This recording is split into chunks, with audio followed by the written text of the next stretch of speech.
किसी शायर ने कहा है कि गुलहार रंगों से है ज़ीनत चमन,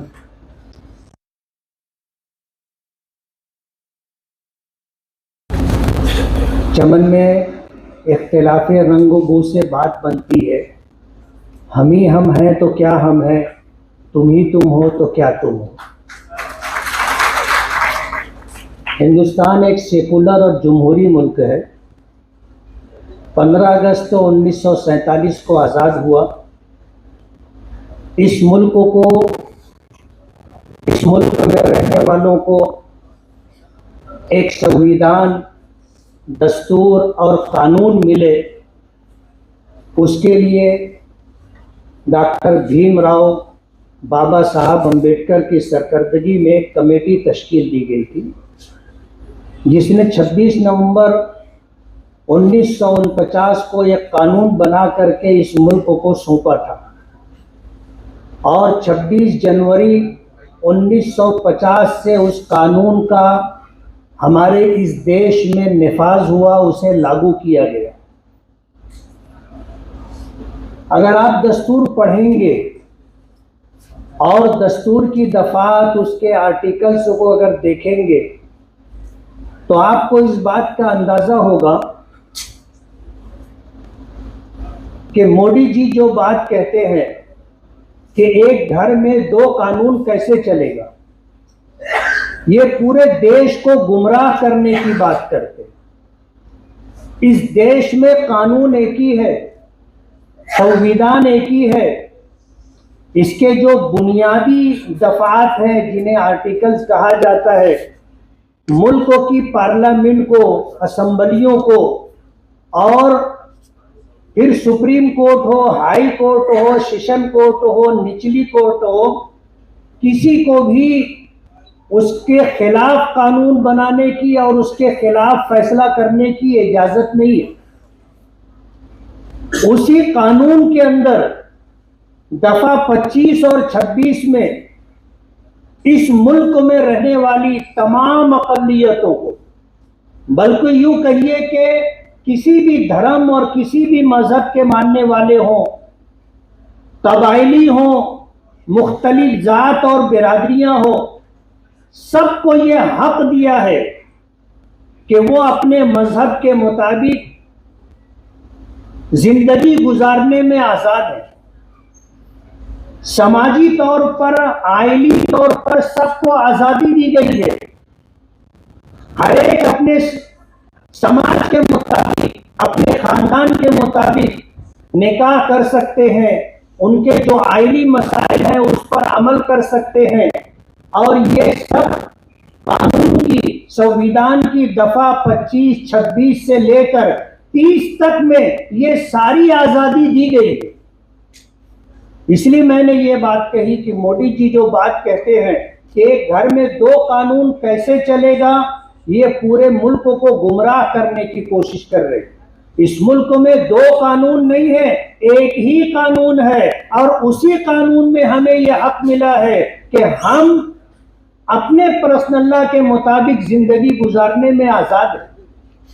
अभी हमारे भाई ने ये बात कही कि इस मामले में हमें शिद्दत नहीं इख्तियार करना चाहिए। इसमें हम इस फुग्गे में जितनी ज़्यादा हवा भरेंगे उतनी ज़्यादा मुखालफत हमसे दिखाई देगी।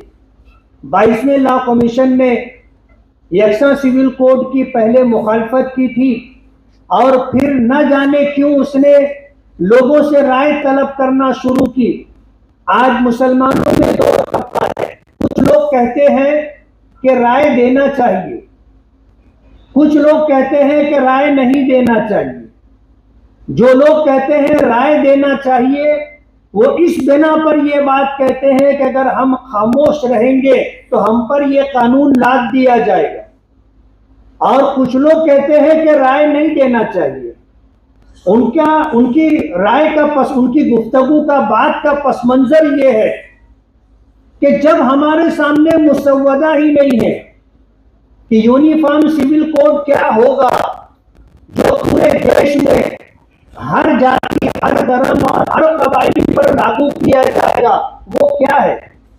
जब हमारे सामने मुसव्वदा ही नहीं है तो हम बात से करें और इख्तिलाफ किस बात से करें। आज सूरत हाल जो हमारे सामने है, मुल्क को यूनिफॉर्म सिविल कोड की कोई जरूरत नहीं है।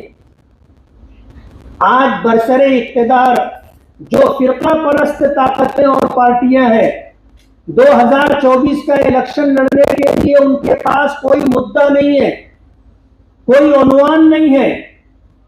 राम मंदिर बन चुका, 3 तलाक की बात कहो और इस तरह की जो बातें कहो वो खत्म हो चुकी।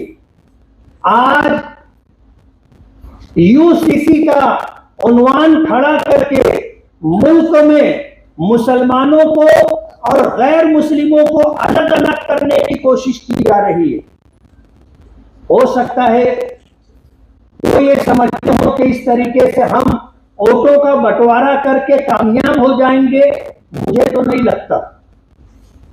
जरूरी नहीं है कि मेरी बात से आप सभी इत्तेफाक करें, लेकिन मेरा ऐसा मानना है कि इस मुल्क में 800 से ज्यादा पर्सनल्ला है। सिर्फ मुस्लिम पर्सनल्ला है ऐसा नहीं है, जैन लोगों का अपना पर्सनल्ला है, बौद्ध लोगों का अपना पर्सनल्ला है, और लिंगायत समाज का अपना पर्सनल्ला है, क्रिश्चियन लोगों का अपना पर्सनल्ला है, और भी जितनी जाति और बिरादरी के जिम्मेदारान यहाँ बैठे हुए हैं, उनके धर्म गुरु जो बैठे हुए हैं, सबका अपना अपना जो है पर्सनल्ला है। और मुतमईन है, किसी ने सरकार से, मोदी जी से ये डिमांड नहीं की थी कि आप यूसीसी का कानून लाए। बाबा भीमराव अंबेडकर साहब ने जो संविधान दिया है उसमें जो बुनियादी आर्टिकल्स हैं उसमें, और जो रहनुमायाना उन्होंने कुछ और दफात दी हैं जो इख्तियारी है, लाजमी नहीं है, दोनों में बहुत इख्तिलाफ। अगर उसमें ये कहा गया है कि यूनिफॉर्म सिविल कोड नाफिज करना चाहिए तो उसका ये मतलब नहीं है कि जबरदस्ती से आप लाद दें और सबको मानने पर मजबूर कर दें। आज जो सूरत हाल है सबके सामने है। हमारे कौमी सदर बैरिस्टर असदुद्दीन ओवैसी साहब इस पर तफसील से बात करेंगे। आज इस मौके पर मैं यही कहना चाहूंगा कि अगर हमने अपने बिरादरान वतन को मुख्तलिफ कबाइल और मुख्तलिफ बिरादरी और मुख्तलिफ धर्म के मानने वालों को अगर हमने जोड़ लिया, इकट्ठा कर लिया, तो यकसा सिविल कोड नाफिज करने में आज के फिरका परस्त लोग कभी भी कामयाब नहीं होंगे। ये लड़ाई हमसे बेहतर तरीके से हमारे बिरादरान वतन, कबाइली और जात और बिरादरी के लोग लड़ लेंगे। होता यह है कि हम सफ़े अव्वल में होते हैं और सफ़े अव्वल में होने की वजह से आज जो सूरत हाल बनाने की कोशिश की जा रही है और देश में बसने वालों को जो बताने की कोशिश की जा रही है कि इसके खिलाफ सिर्फ मुसलमान, जाहिर बात है जहां मुसलमानों का नाम आता है, आज मुल्क में जो फिरका वाराना माहौल बना दिया गया है और नफरत का जो माहौल बना दिया गया है, उसके पेश नजर लोग बगैर समझे बूझे इस्लाम दुश्मनी में और मुस्लिम दुश्मनी के अंदर जहर भी पीने के लिए तैयार हो जाते। आज सूरत हाल ये है, हम लोगों को समझ बूझ करके कोशिश ये करना चाहिए कि इख्तिलाफ सिर्फ मुसलमानों की तरफ से ना दिखे। मैं अपने भाई इम्तियाज जलील साहब को बहुत बहुत मुबारकबाद दूंगा। स्टेज पर इन तमाम जिम्मेदारान को जो मुख्तलिफ मज़ाहिब से ताल्लुक रखते हैं, देखकर दिल खुश हो गया कि सभी लोगों को अपनी बात कहने का मौका मिला और ये बात दिख करके आती है कि ये इख्तिलाफ यूनिफॉर्म सिविल कोड से सिर्फ मुसलमानों को ही नहीं है, जितने पर्सनल्ला हैं सबको इख्तिलाफ होगा और वक्त आने पर आपको ये इख्तिलाफ दिख करके भी आएगा। कबाइली कुछ लोग अपने स्टेट से कुछ लोगों को ले करके मुल्क के होम मिनिस्टर अमित शाह से मिलते हैं तो वो उनको ये आश्वासन देते हैं कि तुम्हें हम इससे मुस्तस्ना रखेंगे। अगर उनको आपने मुस्तस्ना कर दिया और नागालैंड है, मणिपुर है, इस तरह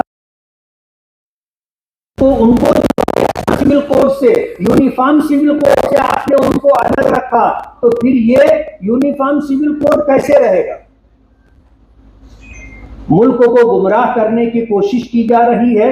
इसलिए मैं अपनी ये राय है कि सभी धर्म और बिरादरी के जिम्मेदारान को जोड़ करके और मुत्तहिद होकर के ये लड़ाई लड़नी चाहिए। अगर हमने ये रास्ता इख्तियार किया तो इंशाअल्लाह हम कामयाब होंगे। बहुत बहुत शुक्रिया।